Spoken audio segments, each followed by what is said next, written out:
What's up, movie fans? So before I start, I just want to let you guys know I'm filming this video in two different parts. Just letting you guys know that before we start. So a couple months ago, I said this in the last video, but a couple months ago I started rewatching all of the MCU movies. I was really surprised at how my opinion changed with a lot of them. There were a lot where I like them a bit less now, I might like them a bit more now, and my opinion changed with a lot of them to the point where I now feel like I need to re-rank them, which is what we're doing today. So let's just get straight into it with number 23, Thor: The Dark World. I really don't like this movie. This movie is the only MCU movie that I just get absolutely no enjoyment from because it is so boring, forgettable, bland, and just not enjoyable at all. The action in this movie, the characters, the story, just everything about it is so forgettable and boring. And that brings this movie down to last place. I just don't like watching it. So number 22 is Iron Man 2, a movie that I find suffers from taking the well-developed, great character from the first movie and dumbing him down to the level that he was at the beginning of the first movie. Just Tony in this movie is as unlikable as he was at the beginning of the first movie. And that's not a good thing, because you're supposed to hate Tony at the beginning of the first movie. At the beginning of the first movie, he's an arrogant, immature jerk who treats everyone around him terribly. In this movie, he's an arrogant, immature jerk who treats everyone around him horribly. How are we supposed to root for this guy? That really annoyed me. That was really jarring. How they basically made the protagonist of this movie the same way he was at the beginning of the first movie before he became a better person. And add to it, the other thing I don't like about this movie is how for the entire middle of the movie, Tony doesn't even know that Whiplash is alive. For the entire middle of the movie, the main hero doesn't know that the main villain is still out there. And that definitely does not keep the story going. That annoyed me, and this entire movie is just not very good. The one thing that I do like about this movie is that the action in this movie is great when it happens. It doesn't happen that often, but when it happens, the action in this movie is great. So that brings this movie up from last place, but not by much. So just letting you guys know, every other movie on this list, I actually really like. No joke, there are only 2 MCU movies that I would consider bad. That's how good the MCU is. So number 21 is The Incredible Hulk. This movie was the only movie that before I started rewatching all of these movies, I hadn't seen. I saw this movie for the first time a couple months ago, and I don't know if it's just because my expectations were so low, but I don't understand why everybody hates this movie so much. Like, there are so many people who say, oh, this is the worst MCU movie, and this movie is a disaster, and that it's horrible. And watching it, I'm just like, it's okay. It's not amazing, but it's not that bad. The things that bring it down for me a bit are, one, the CGI is a bit outdated, and I don't like the CGI in this movie, and 2, Bruce starts this movie on the run from the military, and he ends this movie on the run from the military, and nothing changes throughout this entire movie. We made absolutely no progress. This movie is really a story that didn't need to be told in the MCU, and that brings it down a bit. But I think this movie would have been way more well received today if Edward Norton had returned to play the Hulk in the other movies, or even if Mark Ruffalo had played the Hulk in this movie. Edward Norton doesn't even do a bad job in this movie. He actually does a good job, but it's just the fact that now we're so used to seeing Mark Ruffalo as the MCU Hulk that it's jarring to see Edward Norton in this movie. That could be contributing to why people hate this movie so much. But I still like this movie, even with no Mark Ruffalo as Hulk. I still think this is a good movie that doesn't deserve all the hate it gets. So number 20 is Avengers Age of Ultron. This movie is a really weird movie for me, because it's a movie that I dislike a little bit more every time I watch it.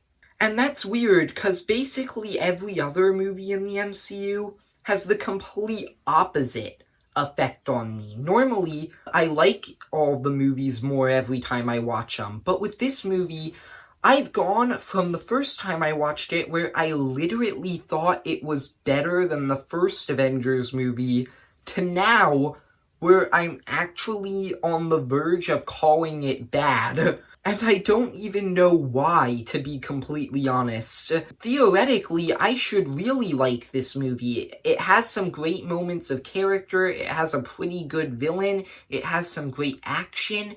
Everything is in place for me to love this movie, and yet I just don't, and I don't know why. I don't even know why it's this low on the list. All I know is that I just don't enjoy it as much as I do the other movies. Now, coming in at number 19 is the first Thor movie. Speaking of movies that I like more every time I watch them, this is the textbook example of that. I've seen this movie 3 times now, and the first time I watched it, I thought it was terrible.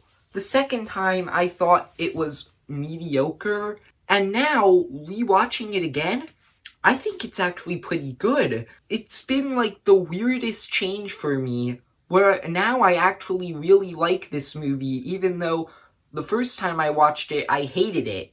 It's just that I think I've grown to value movies a bit more. Before they were just entertainment to me, and this movie really isn't good on an entertainment level. It's really boring. But now I actually really value how they developed the main character in this movie, Thor. Thor is a great character in this movie because he's developed really, really well. He starts the movie as this arrogant jerk who literally wages war, a war that will kill millions of his own people just because the Frost Giants interrupted his coronation, to at the end of the movie destroying the only way he has to see the woman he loves again, just to stop the Frost Giants from getting disintegrated. A complete 180, and it actually feels really natural given what happens in the movie. I also think that this is the best Loki has ever been in the MCU, because in this movie, he's a way more compelling character than he is in basically every other movie he's in. And I think Thor and Loki really bring this movie up higher on the list, even though it's not that high. Because, yeah, this movie is boring, and that brings it down lower. But I still think, on a character level, this movie is actually good. So number 18 is basically a movie that I have the exact same thing to say about with Thor. Iron Man 3. The first time I watched it, I really didn't like it. Now I do, because I've realized, same thing with Thor, on a character level, this movie's great. It starts with Tony suffering from PTSD from the first Avengers movie, and he copes with it by overproducing Iron Man armors that he really doesn't need. Then, in the middle of the movie, his Iron Man armor breaks down, and he has to learn to be a hero without them. By the end of the movie, he realizes he doesn't need them, and destroys them all. Until Avengers Age of Ultron. Yeah, that devalues this movie a little bit, the fact that he didn't quit being Iron Man at the end of it, but I still like what this movie gave us with his character. The problem with this movie is, I feel like you all know what I'm going to say. The Mandarin twist is stupid. It got your expectations so high to see this awesome, intimidating, freaky villain, only for him to the main villain of this movie to actually be a nerd who's mad at Tony Stark because he didn't ride with him on an elevator years ago. That's disappointing.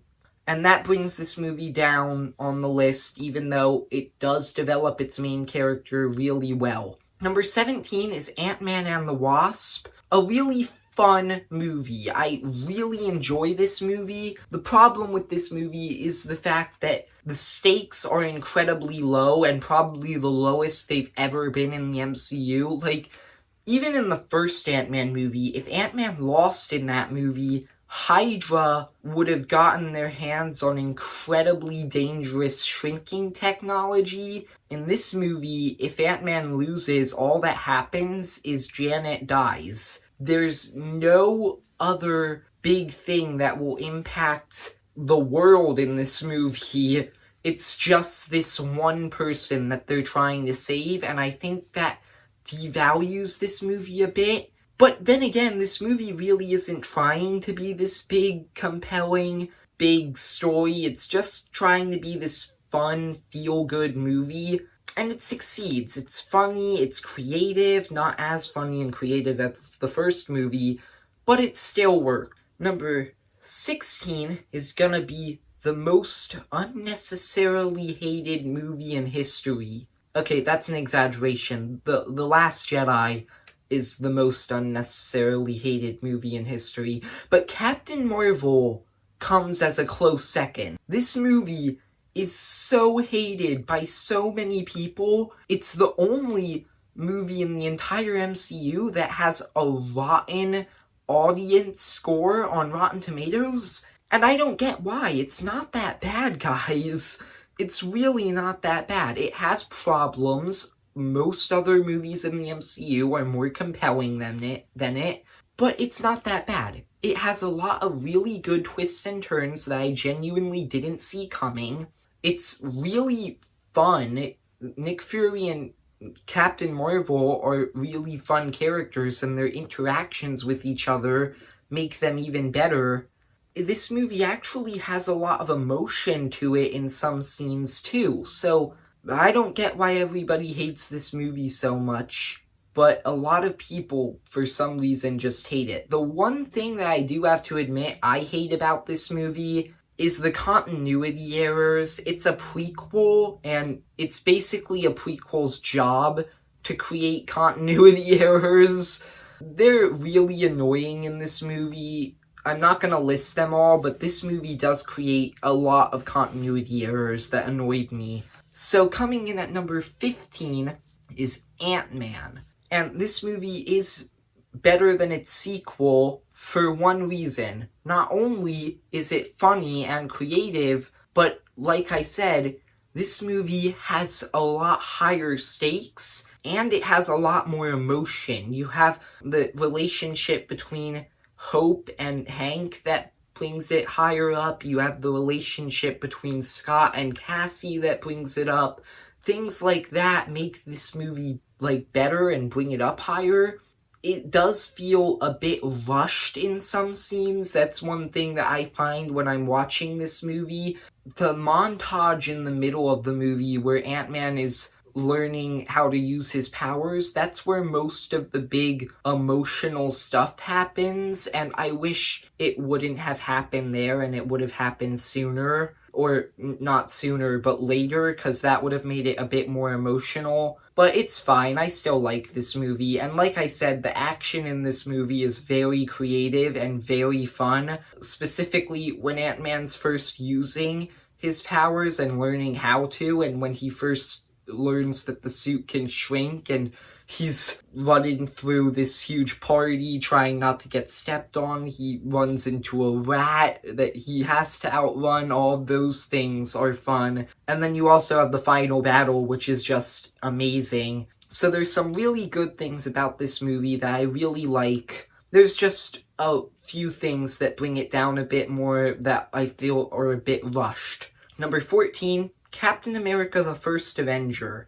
This movie is a nice change of pace from a lot of the other movies in the MCU, because in it, Captain America isn't, like, morally flawed. He's actually a really good person. He's not Iron Man and Thor. His big struggle in this movie is just trying to prove what he can do and that he can help people. And that was a nice change of pace. I do think it's a bit less compelling than Thor and Iron Man, but I still think it's a nice change of pace and it makes for a pretty good movie. And I also really like in this movie how Red Skull is basically Captain America if Captain America made the wrong choices. I like when the villain is the hero but evil. I know a lot of people don't like that, but I like it because it shows what the hero could be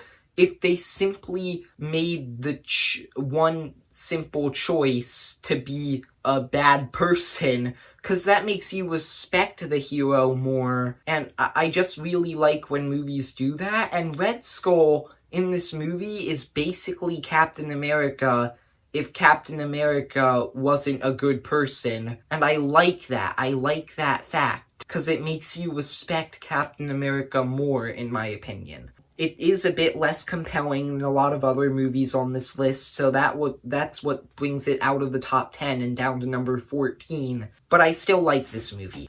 So number 13 is gonna be Doctor Strange. A really, really good movie because of its main character having a great arc. I think Doctor Strange in this movie has a really good, compelling arc, and that brings it up higher on the list. And I also think this movie has a great visual style. The visuals in this movie are fantastic, and I don't know how somebody came up with all of them.